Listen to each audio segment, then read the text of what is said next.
Hello everyone, I hope you all are good.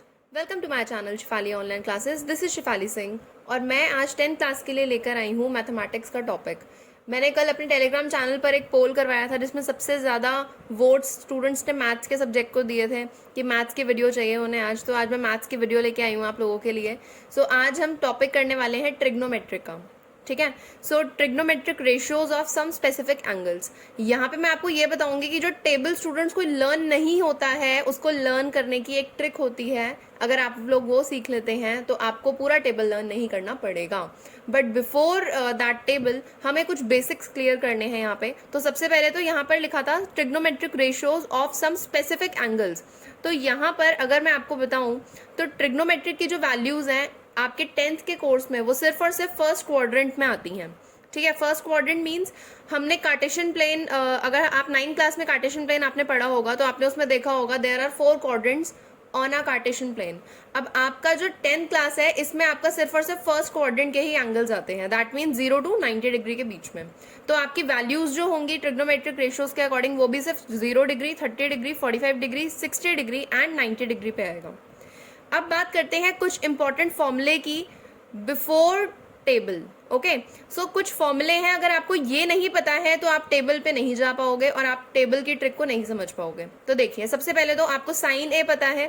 तो sign ए क्या होता है? साइन ए होता है 1 अपॉन कोसिकेंट ए. तो ध्यान रखिए sine A 1 upon cosecant A होता है और कोसिकेंट ए क्या होता है? 1 upon sine A. That means sine और कोसिकेंट एक दूसरे के रेसिप्रोकल होते हैं. नाउ कॉस ए क्या होता है? 1 अपॉन सीकेंट ए. और सीकेंट ए क्या होता है? 1 अपॉन कॉस ए. वैसे ही कॉस और सीकेंट एक दूसरे के रेसिप्रोकल होते हैं. देन टैन ए क्या होता है? 1 upon cot A. And cot A क्या होता है? 1 upon tan A. Tan and cot भी एक दूसरे के रेसिप्रोकल होते हैं. अपार्ट फ्रॉम दिस आपने देखा होगा टैन ए हम साइन अपॉन कॉस भी लेते हैं और कॉट हम कोसिकेंट अपॉन सीकेंट भी लेते हैं. ठीक है. तो यहाँ पे आप देखिए दो इंपॉर्टेंट चीजें हैं यहाँ पे अपार्ट फ्रॉम ये फॉर्मूले. 0 अपॉन 1 होता है 0 एंड 1 अपॉन 0 होता है नॉट डिफाइंड.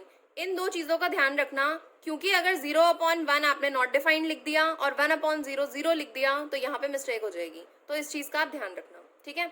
अब चलते हैं हम टेबल की तरफ. यहाँ पर आप टेबल देखिए. एंगल ए मैंने लिया हुआ है, एंगल बी, एंगल सी, आप कोई भी एंगल ले सकते हैं. एंगल ए में यहाँ पे वैल्यूज हैं 0 डिग्री, 30 डिग्री, 45 डिग्री, 60 डिग्री और 90 डिग्री की. देन यहाँ पे मैंने sine A, cos A, tan A, cosecant A, secant A and cot A लिया हुआ है. अब यहाँ पर आपको लर्न क्या करना है? आपको पूरा टेबल नहीं लर्न करना, मैं दोबारा कह रही हूँ. आपको सिर्फ और सिर्फ लर्न करनी है साइन ए के सारे एंगल्स की वैल्यू. That's it. आपको फर्स्ट रो लर्न करनी है, बाकी का पूरा टेबल लर्न करने की आपको जरूरत नहीं है. तो देखिए साइन 0 डिग्री है 0, देन साइन 30 डिग्री है 1 अपॉन 2, साइन 45 डिग्री है 1 अपॉन रूट 2, साइन 60 डिग्री है root 3 upon 2 and sine 90 degree होता है 1. अब अगर मैं यहाँ पे कॉस की वैल्यू देखूँ तो कॉस की वैल्यू निकालने के लिए आपको जस्ट साइन की जो वैल्यूज हैं उनको रिवर्सिंग ऑर्डर में यहाँ पर लिख देना है. कैसे? यहाँ पर देखिए साइन ए में 90 डिग्री मतलब साइन 90 डिग्री की वैल्यू 1 थी तो साइन 90 डिग्री होता है हमारा कॉस 0 डिग्री के इक्वल. तो दैट मीन्स यहाँ पर आप सीधा सीधा 1 लिख देंगे. अब साइन 60 डिग्री होता है सीधा सीधा हमारा कॉस 30 डिग्री. तो जो 60 डिग्री की वैल्यू थी वो आप लिख देंगे 30 डिग्री में रूट 3 अपॉन 2. अब 45 डिग्री तो सेंटर में है तो ये वैल्यू तो सेम ही रहेगी. देन साइन 30 डिग्री की वैल्यू होती है कॉस 60 डिग्री की वैल्यू तो ये भी 1 अपॉन 2. तो आपको जस्ट करना क्या है? रिवर्सिंग ऑर्डर में इसे लिखना है और लास्ट में ये 0 है तो यहाँ पे ये 0 आ जाएगा. ठीक है. अब अगर मुझे टैन ए की वैल्यू चेक करनी है टैन ए की वैल्यू, टैन का फॉर्मूला क्या होता है? Sine upon cos. ठीक है. तो टैन ए होता है साइन अपॉन कॉस. तो सिंपल करना क्या है? साइन की वैल्यू और कॉस की वैल्यू डिवाइड करनी है और आपकी टैन की वैल्यू आ जाएगी. अब ये देखिए मैंने आपको अभी अभी बताया था कि 0 अपॉन 1 होता है यहाँ पे 0, तो टैन 0 की वैल्यू हो गई 0. नाउ टैन 30 डिग्री की वैल्यू निकालने के लिए आपको sine 30 degree upon cos 30 degree को डिवाइड करना पड़ेगा. अब यहाँ पर देखिए टैन 30 डिग्री होता क्या है? Sine 30 degree upon cos 30 degree. Sine 30 degree की वैल्यू क्या है यहाँ पे? 1 अपॉन 2. कॉस 30 डिग्री की वैल्यू क्या होती है? Root 3 upon 2. तो यहाँ पे मैंने लिखा 1 upon 2 into 2 upon root 3. Cos 30 degree की वैल्यू को रेसिप्रोकल कर दिया है. आपको ये करना ही पड़ेगा स्टेप. यहाँ से आप 2 से 2 कैंसिल कर देंगे. टैन 30 डिग्री की वैल्यू आ गई है 1 अपॉन रूट 3. सिंपल. एक और वैल्यू चेक कर लेते हैं, tan 45 डिग्री की वैल्यू चेक करते हैं। तो tan 45 डिग्री की वैल्यू चेक करने के लिए sin 45 degree upon cos 45। So tan 45 degree equals to sin 45 की वैल्यू होती है 1/√2, आप देखिए यहाँ पे, और cos 45 डिग्री की वैल्यू भी सेम ही होती है। सो ये हो जाएगी √2/1। अगेन रेसिप्रोकल किया है, यहाँ से ये कैंसिल हो जाएगा, आंसर विल बी 1। तो आप देखिए tan 45 डिग्री इज 1। ऐसे ही आप वैल्यू निकाल लेंगे tan 60 डिग्री की, ठीक है। और यहाँ पर अगर आप देखिए, सो अब आपको 1/0 करना पड़ेगा, ठीक है ना, और 1/0 हमारा क्या होता है, नॉट डिफाइंड। नाउ कोसेकेंट ए की अगर मुझे वैल्यू चेक करनी है, तो अगर ये 0 है तो 0 का उल्टा होता है यहाँ पे नॉट डिफाइंड। सीधा सीधा आप यहाँ से रेसिप्रोकल करके वैल्यू निकाल सकते हैं, ठीक है। तो साइन ए जो 0 डिग्री में था 0, वो कोसेकेंट 0 डिग्री हो जाएगा नॉट डिफाइंड।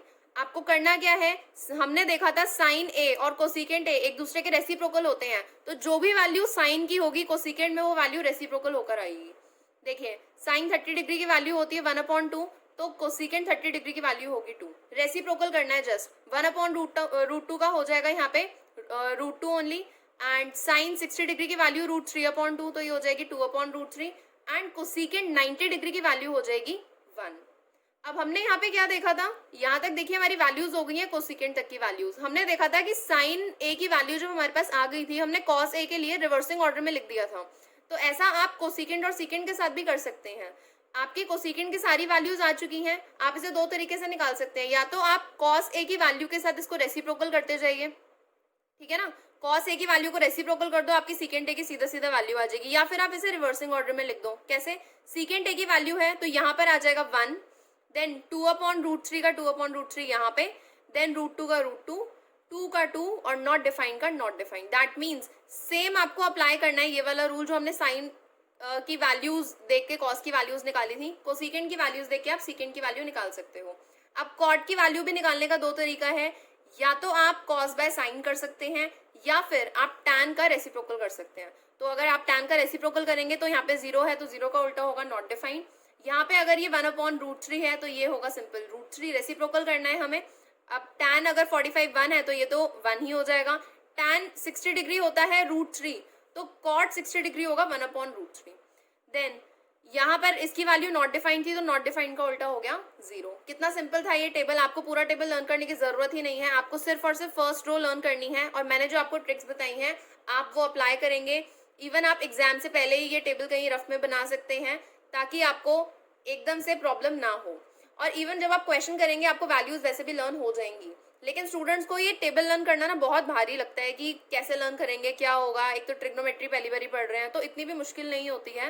बात ये होती है कि आपको जहाँ पे ट्रिक्स यूज करनी होती है वहाँ पे ट्रिक्स यूज कर सकते हो, ठीक है। अब कुछ क्वेश्चन करते हैं इसके बेसिस पे। देखिए मैंने क्वेश्चन लिया है फाइन थीटा, तो थीटा है, ए है, बी है, कोई भी कुछ भी हो सकता है। अगर आपको थीटा की वैल्यू निकालनी है और आपको दिया हुआ है 4 cot 3 थीटा -4 इक्वल्स टू 0, ऐसे क्वेश्चंस में बच्चे मोस्ट ऑफ द फंस जाते हैं कि क्या करेंगे आगे, हमें नहीं पता। तो सिंपल तरीके से आप इसको सॉल्व कर सकते हैं। कैसे, देखिए यहाँ पे लिखा है 4 cot 3 थीटा -4, तो पहले -4 पर अटैक करो और -4 को यहाँ पर ले आओ इक्वल्स टू के +4 में। ओके, तो +4 हो गया ये।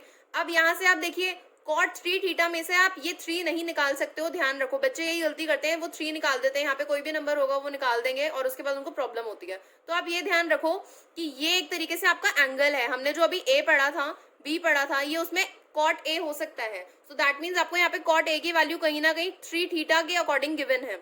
लेकिन यहाँ पर आपको 4 दिख रहा है, इस 4 को तो आप डिवाइड में लेके जा सकते हैं इक्वल्स टू के दूसरी साइड पे, तो आप लेके जाइए, 4/4 हो जाएगा एंड 4/4 इज 1। अब वैल्यू आपके पास आई है cot 3 थीटा इक्वल्स टू 1। अब आपको इसके बाद क्या करना है, इसके बाद आप चेक करो कि यहाँ पर तो cot 3 थीटा है। ध्यान रखो आपको वैल्यू निकालनी है थीटा की, तो दैट मीन्स हमें जिस भी चीज की वैल्यू निकालनी होती है उसके अलावा जो भी एक्स्ट्रा चीज क्वेश्चन में होती है वो हमारे लिए वेस्ट होता है। तो अब इस वेस्ट को किसी तरीके से निकालना है। अब ये चेक करो कि cot में क्या 1 कभी आता है, cot की टेबल में कभी 1 आता है, बिल्कुल आता है। अभी अभी हमने देखा था कि cot 45 डिग्री 1 होता है। So cot 3 theta equals to cot 45 degree, cot से cot यहाँ से कैंसिल हो सकता है, और 3 थीटा इक्वल्स टू 45 डिग्री। और यहाँ पर थीटा की वैल्यू आप अब सिंपल अब निकाल सकते हो अपॉन 3 करके, ये हो जाएगा आपका 15 डिग्री। तो कितना सिंपल क्वेश्चन था, थीटा की वैल्यू आ गई 15 डिग्री। ऐसे बहुत सारे क्वेश्चन हो सकते हैं। चलिए एक और क्वेश्चन करते हैं हम। 2 sine square theta equals to 3/2।